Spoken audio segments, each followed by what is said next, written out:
Selamat datang kembali pada kuliah analisis struktur dengan metode matriks. Pada segmen ini akan diberikan satu contoh penggunaan metode fleksibilitas untuk menganalisis struktur balok statis tak tentu. Misalnya kita diberikan struktur balok menerus seperti ini dengan pembebanan pada bentang AB dan pada bentang BC. Lalu EI sama untuk semua bentang dan jarak-jaraknya juga sudah diberikan. Kita ketahui struktur ini memiliki 4 reaksi, masing-masing reaksi vertikal di tumpuan A, B, C, dan D. Sedangkan reaksi horizontal di A-nya sudah dapat kita pastikan sama dengan 0 karena tidak ada gaya horizontal yang bekerja pada struktur ini. Karena kita hanya punya 2 persamaan keseimbangan, maka struktur ini termasuk statis tak tentu derajat 2. Artinya kita harus menghilangkan 2 dari 4 reaksi ini untuk membuat struktur ini menjadi struktur primer statis tertentu. Namun untuk struktur balok menerus seperti ini, kita juga dapat menggunakan momen lentur sebagai gaya kelebihan, di mana misalnya kalau kita hilangkan momen lentur di B dan di C, maka strukturnya dapat dipisahkan seperti ini, karena kalau dengan dipisah seperti ini, momen lentur di B akan bernilai 0, momen lentur di C juga akan bernilai 0. Sehingga struktur yang tergambar di bawah ini merupakan struktur primer statis tertentu, di mana gaya kelebihan yang kita pilih adalah momen lentur di B sebagai X1 dan momen lentur di C sebagai X2. Prosedur lanjutan dari pengerjaan problem ini akan sama dengan prosedur yang sudah kita bahas pada segmen sebelumnya. Pertama, kita lakukan analisis terlebih dahulu terhadap struktur primer yang sudah dihilangkan gaya kelebihannya atau momen lentur di B dan di C ini akibat beban luar. Dengan mudah kita bisa menghitung reaksi ini. Reaksinya simetris untuk blok balok AB ini jadi 12 kN RA dan 12 kN RB. Demikian juga untuk balok BC kebetulan bebannya simetris sehingga reaksinya 8 kN di RB dan 8 kN di RC. Dengan demikian vektor reaksi R0 bisa kita langsung tuliskan. RA-nya bernilai 12, RB0-nya bernilai 20, gabungan dari 12 dan 8 kN ini. Dan RC0-nya bernilai 8, sedangkan RD0-nya bernilai 0 karena bentang CD tidak memiliki beban di atasnya. Kemudian momen lentur dari masing-masing segmen ini juga bisa kita hitung. Ini adalah variabel momen lentur yang diberi nama M0, M besar 0. Untuk bagian AB ini karena beban merata akan berupa parabola, dan jika kita ingin menggunakan tabel integral volume maka kita bisa atau kita perlu mencari nilai di ujung kiri, di ujung kanan, dan di tengah-tengah dari parabola tersebut. Jadi di ujung kirinya 0, di ujung kanannya 0, dan di tengah-tengah 18. Untuk akibat beban terpusat 16 kN ini, kita akan peroleh momen lentur seperti tergambar di sini. Selanjutnya, akibat gaya satu satuan dalam arah masing-masing gaya kelebihan. Pertama dalam arah X1 dulu, kita pasang momen sebesar 1. Momen lentur positifnya arahnya seperti ini. Kemudian kita pasang satu di segmen AB dan satu lagi di segmen BC.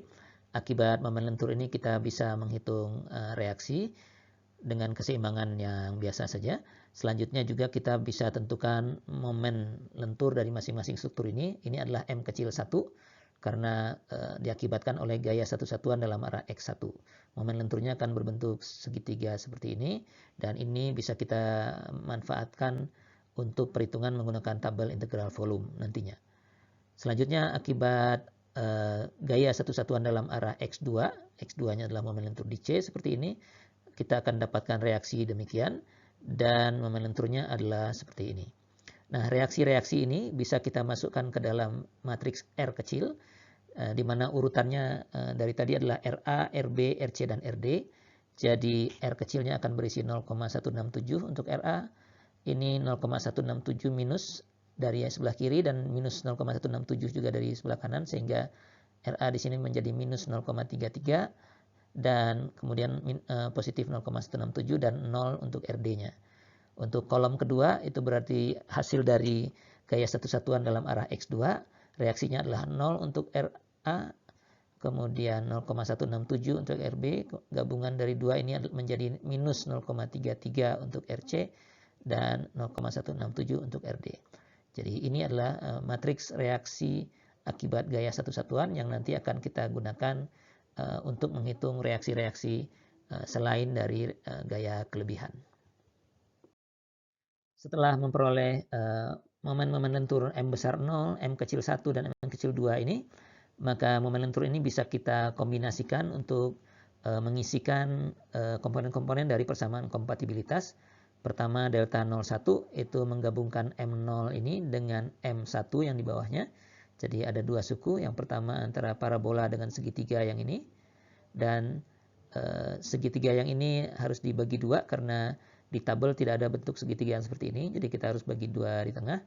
Satu segitiga dengan trapesium yang ini formulanya, ini perhitungannya, dan satu lagi segitiga yang sebelah ini dengan segitiga yang di sebelah sana, menghasilkan nilai delta 01 sebesar 72 per EI. Delta 02 dengan cara yang sama, kita gabungkan M0 dengan M2 yang ini, sehingga yang bisa digabungkan hanya bagian BC yang tengah ini, yang lainnya mengalihkan dengan 0. Dan seperti halnya tadi, segitiga yang ini kita bagi menjadi dua segitiga, sedangkan yang ini satu adalah segitiga, satunya lagi akan berbentuk trapesium. Koefisien fleksibilitas akan dapat kita hitung dengan menggabungkan M1 dengan M2. Jadi delta 11 itu adalah M1 dengan M1 sendiri, jadi segitiga dengan segitiga lagi dengan tingginya 1, begitu juga dengan yang ini, dan kita peroleh 4 per EI. Delta 12 dan delta 21 sama, gabungan dari M1 dan M2, hanya akan menghasilkan satu bagian yang ini. Jadi 1 dan 1 tingginya, kemudian panjangnya 6, dibagi dengan 6 EI, kita dapatkan 1 per EI. Terakhir delta 22 itu gabungan M2 dengan M2, dan bentuknya sama persis dengan delta 11 karena M1 dengan M2 itu kebetulan sama persis, hanya lokasinya saja yang berbeda. Setelah semua komponen persamaan kompatibilitas untuk matriks delta dan vektor delta 0 kita peroleh, kita bisa masukkan ke persamaan kompatibilitas ini. Bentuknya adalah demikian. 1/4 dari matriks 4114 ini dikalikan X1 X2 sama dengan vektor 0 dikurangi 1 per EI vektor delta 0 yang berisikan 72 dan 36. Dan kalau kita selesaikan, kita akan dapatkan nilai ini. X1-nya minus 16,8 dan X2-nya minus 4,8. Kita ketahui tadi X1 itu adalah momen lentur di B dan X2 itu adalah momen lentur di C. Jadi momen lentur di B akan bernilai minus 16,8 kN dan momen lentur di C akan bernilai minus 4,8 kN. Setelah gaya-gaya kelebihan X1 dan X2 ini kita peroleh, kita masukkan ke persamaan yang terakhir untuk mencari nilai reaksi yang belum dihitung. Jadi R itu adalah R0 ini tadi, ditambah dengan matriks R kecil dikalikan dengan vektor X yang baru saja kita peroleh. Kalau kita lakukan perhitungan ini, kita dapatkan nilai-nilai RA, RB, RC, dan RD sebagaimana tertulis di sini. Nilai-nilai reaksi yang baru saja kita peroleh, kita pasang di sini. Jadi ini adalah reaksi-reaksi yang tadi baru saja kita selesaikan menggunakan metode fleksibilitas. Selanjutnya gaya dalam bisa kita hitung menggunakan cara yang biasa, bisa membuat potongan atau melakukan integrasi dari atau menghitung luas dari beban merata untuk geser dan luas dari diagram geser untuk momen lentur. Jadi ini bisa kita lakukan dengan mudah. Gaya geser misalnya 9,2 di sini, kemudian berkurang 4 kN setiap meternya, jadi turun terus hingga minus 14,8 di sini karena berkurangnya sebesar 24, lalu meningkat 24,8, kemudian konstan turun sebesar 16, konstan lagi naik sebesar 6,8, dan terakhir turun sebesar 0,8. Diagram momen lentur kemudian bisa kita hitung menggunakan luasan dari diagram geser ini. Jadi momennya akan diperoleh seperti ini. Jadi parabola yang meningkat untuk bagian ini puncaknya pas di sini, nilainya 10,58. Kemudian di bagian ini nilainya menurun, pas di ujung sini nilainya sama dengan luas seluruh diagram geser ini, minus 16,8. Kemudian meningkat lagi karena gesernya positif sampai 13,2, turun lagi minus 4,8, dan meningkat lagi sampai ke 0 di ujung sini. Demikian satu contoh perhitungan struktur balok menerus statis tak tentu menggunakan metode fleksibilitas.